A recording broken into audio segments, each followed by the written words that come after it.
আজকের এই ঐতিহাসিক দিনের শাসক উপজেলা বিএনপি আয়োজিত মিছিল শেষে আজকের এই সংক্ষিপ্ত সমাবেশে সভাপতি শাসক উপজেলা বিএনপির সংগ্রামী সভাপতি সাবেক চেয়ারম্যান এসরাবাজন হাসান জহির আজকের এই সভায় উপস্থিত আছেন। শাসক উপজেলা বিএনপির যুগ্ম সম্পাদক মোস্তফা কামাল মিন্টু উপস্থিত আছেন। আমি দুঃখিত, উপস্থিত আছেন বড় ভাই শ্রদ্ধাভাজন আমাদের সবার প্রিয় শাসক উপজেলা বিএনপির এককালীন সভাপতি, আজকের প্রধান উপদেষ্টা জনাব খায়রুজ্জামানের মধু ভাই উপস্থিত আছেন।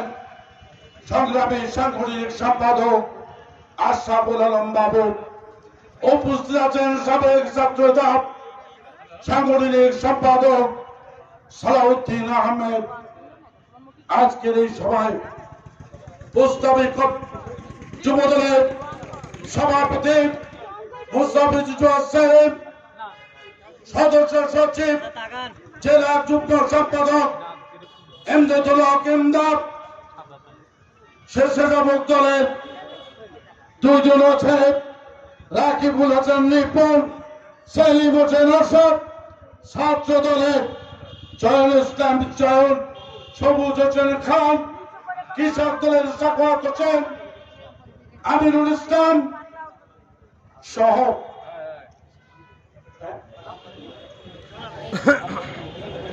যুগ্ম সম্পাদক তাজউদ্দিন সহ প্রস্তাবিত কমিটির অনেক নেতৃবৃন্দ, আমার বোন অত্যন্ত সংগ্রামী এবং অত্যন্ত কর্মনিষ্ঠ মহিলা দলের নেতৃবৃন্দ, শ্রমিক দলের নেতৃবৃন্দ, ছাত্র দলের নেতৃবৃন্দ এবং আজন্ম সংগ্রামী শাসক উপজেলার বিএনপির বিভিন্ন পর্যায়ের নেতা কর্মী ভাইরা, আমার সংগ্রামী শুভেচ্ছা ও সালাম, আসসালামু আলাইকুম।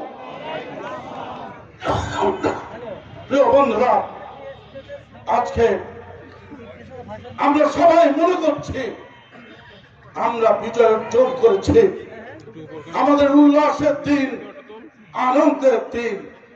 কিন্তু যখন আমার মনে পড়ে কত কাঠ খড়ি পুড়িয়ে আমরা আজকের দিন পর্যন্ত পৌঁছেছিলাম, কেউ মনে রাখবে কিনা আমি জানি না। তারেক রহমানকে দেশ ছাড়তে হয়েছিল, বেগম খালেদা জিয়াকে চিকিৎসার জন্য বিদেশে যেতে দেওয়া হয়নি, কখনো মুখখানি তারেক রহমান দেখতে পারে নাই। প্রিয় বন্ধুরা, আজকে যখন মনে পড়ে আওয়ামী লীগের হাতে শাসক উপজেলার বহু নেতা কর্মীকে খুন করা হয়েছে, তাদের সেই চেহারা ভেসে আসতে আমার আনন্দ মনে ওঠে না। বন্ধুরা আমার, আজকে দিনকে স্মরণ রেখে আমাদের অনেক দায়িত্ব, অনেক আমাদের এই দায়িত্ববোধ থেকে আমাদের অনেক চ্যালেঞ্জ মোকাবেলা করতে হবে। আজকে এই দিনেও যখন পত্রিকায় দেখি যে কোন একটি দল আজকে দৃশ্যমান আমাদের প্রতিদ্বন্দ্বী হিসাবে দাঁড়াতে চায়, আমরা অতীতে তাদেরকে কখনো প্রতিদ্বন্দ্বী মনে করি নাই। আমাদের আশ্রয় প্রশ্রয়ে এই দেশে তারা রাজনীতি করার সুযোগ পেয়েছে, এই দেশে তারা ভোট করার সুযোগ পেয়েছে, এই দেশে তাদের নেতা নাগরিকত্ব পেয়েছে। আজকে কিনা বলে যখন সামনে নির্বাচন, ওই ইউনূস সাহেব আমাদের নেতা তারেক সাহেবের সাথে বৈঠক করে ফেব্রুয়ারিতে নির্বাচনের কথা বলেছেন।